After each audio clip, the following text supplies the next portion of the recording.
वालेकुम नाज़रीन, Pakistan national TV के साथ मैं हूं आपका मेज़बान जुनैद आदिल। नाज़रीन, इस वक्त मैं मौजूद हूं लाहौर प्रेस क्लब के बाहर, जहां पर औरत मार्च की एक बहुत बड़ी रैली निकाली जा रही थी। इस वक्त यहां पर स्टेट यूथ पार्लियामेंट की जानिब से भी एक रैली निकाली गई है औरत मार्च के मुकाबले में, क्योंकि इनका कहना था कि ये इस दिन को डॉक्टर आफिया सिद्दीकी के दिन से मनाएंगे।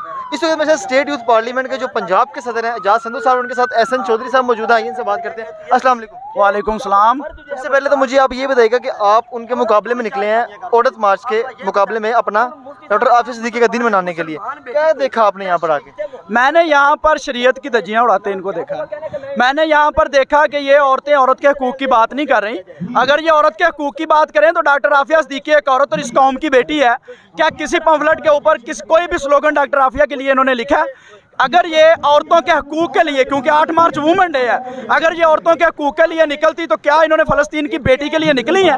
क्या ये स्विट्ज़रलैंड के उस घटिया कानून के लिए निकली हैं जो आज उन्होंने पास किया अपनी असम्बली में कि कोई भी मुसलमान औरत पर्दा नहीं कर सकती? तो क्या ये औरत के हकूक़ दबाने की बात नहीं हो रही? लेकिन क्या ये मोदी के खिलाफ निकली हैं? कोई एक नारा मुझे दिखा दें जो इन्होंने मोदी के खिलाफ लगाया हो। कोई एक नारा जो इन्होंने इंडियन आर्मी जो फाशिस्ट वहाँ पर औरतों के साथ रेप कर रही है, हमारी बेटियों की इज्जत पमाल कर रही है, कोई एक नारा मुझे दिखा दें। अगर आपको यहाँ पर औरत के हकूक़ नजर नहीं आए तो माजरत के साथ मैं ये लफ्ज़ कहूँगा कि ये एंटी इस्लाम और एंटी पाकिस्तान 5th जनरेशन वार का एक सिस्टम लॉन्च किया जा रहा है। हमारे लोगों को फांसी की तरफ प्रमोट किया जा रहा है। अगर औरत के हकूक़ की बात करते हैं, हमारे साथ हैं। हम यहाँ पर उस दिन खड़े थे जिस दिन जो अक़लीती बरादरियाँ यहाँ पे खड़ी हैं। हज़रत ईसा अलैहिस्सलाम की शान में मारवी सरमद ने गुस्ताखी की थी। सबसे पहला प्रोटेस्ट मैंने किया था, लेकिन मुझे इनमें से कोई एक औरत भी नज़र नहीं आई थी। अल्हम्दुलिल्लाह हम अपने पाकिस्तान की अक़लीतों के भी साथ हैं, वो भी हमारे साथ यहाँ पर रहती हैं, उनके तमाम तहफ़्ज़ात का ख्याल रखा जाता है। लेकिन जो माहौल ये क्रिएट करना चाहती हैं माजरत के साथ, ये एक बहुदा सिस्टम है। जो इनकी सोच तो है, लेकिन ये मर जाएंगी, जलील हो जाएंगी, कभी भी पाकिस्तान में इंशाल्लाह चलने नहीं देंगे। ये ख़वातीन कहती हैं कि रेप होता है, उसके बाद डोमेस्टिक वायलेंस होती है। अगर देखा जाए तो हम लोग भी उसकी मजम्मत करते हैं, लेकिन जिन हकूक़ की ये बात करती हैं, कि आपको लगता है कि ये हकूक़ इन्हें वाकई नहीं मिल रहे इस इस्लामी मुआशरे में? बहुत अच्छी बात की है, औरतों के साथ ज़्यादती हो रही है। मैं इस चीज़ पर यह कहता हूँ कि मैं इनसे मुतालबा करता हूँ ये हमारे साथ खड़ी हों। जिन जिन लोगों पर फर्द जुर्म आयद है, औरतों के मामले में जिनके साथ ज्यादती हुई है और जो मुजरम जेल के अंदर है, हम हुकूमत वक़्त से मुतालबा करते हैं सरेआम सबको लटकाओ। इन तमाम की वहाँ निकल जानी है, किसी एक ने भी इस मामले पे नहीं आना। ये सिर्फ लोगों को दिखाएंगी कि रेप हो रहा है, लेकिन ये कभी भी नहीं बोलेंगी कि इनको लटकाया जाए। देखें जी, सजा दें। रेप को आपने ख़त्म करना है तो लटकाएं ना उनको। क्यों मुजरम ये लटकाने भी नहीं देती? और मज़े की बात बताऊं, इनको सपोर्ट करने वाले फवाद डब्बू साहब और शीरी मज़ारी, इन दोनों ने इस कानून की मुखालफत की थी। आपको याद होगा जब असम्बली में यह कानून पेश किया गया कि रेप के केस वालों को लटका दिया जाए, उस वक़्त इन्होंने अली मोहम्मद खान की मुखालफत 2 लोगों ने की थी। फवाद डब्बू ने जो वज़ीर साइंस एंड टेक्नोलॉजी है, और शीरी मज़ारी ने, और वो दोनों इनकी सरपरस्ती आला हैं। यहाँ पर ये लोग जो इन्होंने प्ले कार्ड्स अपने हाथों में थाम रखे हैं, उनके ऊपर तरह तरह की तहरीरें लिखी हुई हैं। आप उनकी कितनी ऐसी तहरीरें हैं जिनसे आप जो है वो इत्तेफाक करते हैं और कितने से आप इख्तिलाफ रखते हैं? देखें जी, तहरीर अच्छी लिखी हो लेकिन गलत हाथ में आ जाए ना तो वो तहरीर तहरीर नहीं रहती। अगर ये पर्दे में आकर, इनकी बहुत सारी तहरीरें हैं, मैं तो कहता हूँ इनकी तहरीर के साथ हम खड़े हैं। ये खुद अपनी तहरीर पे खड़ी नहीं है। ये अपनी औरत की ज्यादती वाली तहरीर पे खड़ी हो ना, ये खुद खड़ी नहीं है।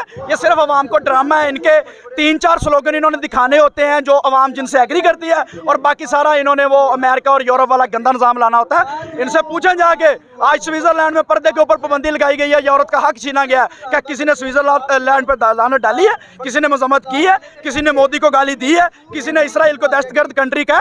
आप जाएं, इंटरनेट उठा के देखें, रोड के ऊपर फलस्तीनी बच्चों को शहीद किया गया, रोड के ऊपर फलस्तीनी बेटियों माओं की इज्जतें लूटी गई। लेकिन माजरत के साथ ये घटिया औरतों को एक भी वो इसराइली नजर नहीं आया, एक भी उनका फौजी नजर नहीं आया जो हमारी बहनों और बेटियों की इज्जतें लूटता है। ये घटिया औरतें यहाँ पर अपना जिस्म दिखाने के लिए आ गई हैं। हम इस हुकूमत पाकिस्तान से मुतालबा करते हैं, हम यहाँ पर कश्मीर रैली निकालते हैं, कोई सिक्योरिटी नहीं होती। हम फलस्तीन रैली निकालते हैं, कोई सिक्योरिटी नहीं होती। आज आधे लाहौर को बंद कर दिया गया है, सिर्फ ये इन्वेस्टेड कुत्ते जो यहाँ पे आके खड़े हुए हैं इनके गलीज नारों को फैलाने के लिए। अमेरिका, ये सारी फंडिंग इन्हें बाहर से है। अगर इन्हें बाहर से फंडिंग ना होती तो ये इस्लामी जमहूरिया पाकिस्तान में पाकिस्तान की बात करती, ये अमेरिका और यूरोप के उस गंदे कल्चर की बात ना करती। हमने भी जो चीज़ देखी है, जो इनकी तहरीरें हैं, इनके ऊपर बहुत सी ऐसी बातें लिखी गई हैं जो शायद हम देख भी नहीं सकते, और जो घर बैठी हमारी फैमिली है, हमारी बहनें हैं, वो भी नहीं देख सकती।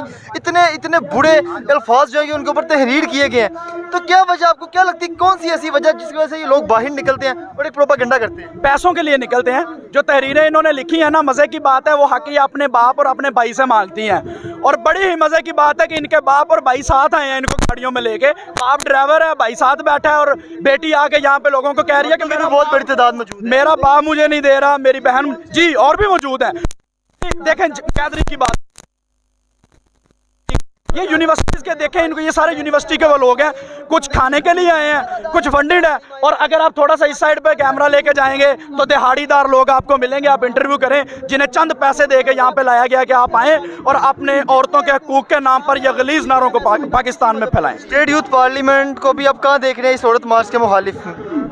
अल्हम्दुलिल्लाह हम कामयाब हैं। ये 3 शहरों में निकले हैं, हम पूरे पाकिस्तान में निकले हैं, और मैं यही देखता हूं कि इनका मुकाबला हम करेंगे इंशाल्लाह। और आज भी खड़े हैं हमारे नौजवान, ये कहीं हमारी बहनें खड़ी हैं, ये भी औरतें हैं, लेकिन ये भी आफिया बहन की बात कर रहे हैं। लानत डालता हूं जो आफिया की बात नहीं करते, लानत डालता हूं जो कश्मीर की बात नहीं करते, ये मेरे सामने मौजूद हैं। मैं इन सब पे लानत करता हूं जो औरतों के हकूक के नाम पर मुल्क में औरत के हकूक की बात नहीं कर रही। इनके हाथ में जो पंफलेट है कि औरत को हकूक दो, ये उसकी गहराई में जाके आफिया बेटी की बात नहीं करती, बल्कि अपना पंफलेट बेचने के लिए आई हैं। अच्छा रेट मिलेगा, इन्हें डॉलरों में मिलेगा, और शाम को घर में चले जाएंगी, तैयारियां करेंगी और फिर 8 मार्च को। बहुत शुक्रिया। मेरे साथ स्टेट यूथ पार्लियामेंट पंजाब के सदर एजाज संधू साहब मौजूद, और बहुत सख्त मौक़िफ़ था उनका इस औरत मार्च के हवाले से। उनकी जो भी बातें थी वो आपने सुनी, आप उनसे इत्तफाक करते हैं या इख्तिलाफ करते हैं, हमें अपनी राय से ज़रूर कमेंट सेक्शन में आगाह कीजिएगा। अपने मेज़बान जुनैद आदिल को दीजिए इजाज़त। अल्लाह निगहबान।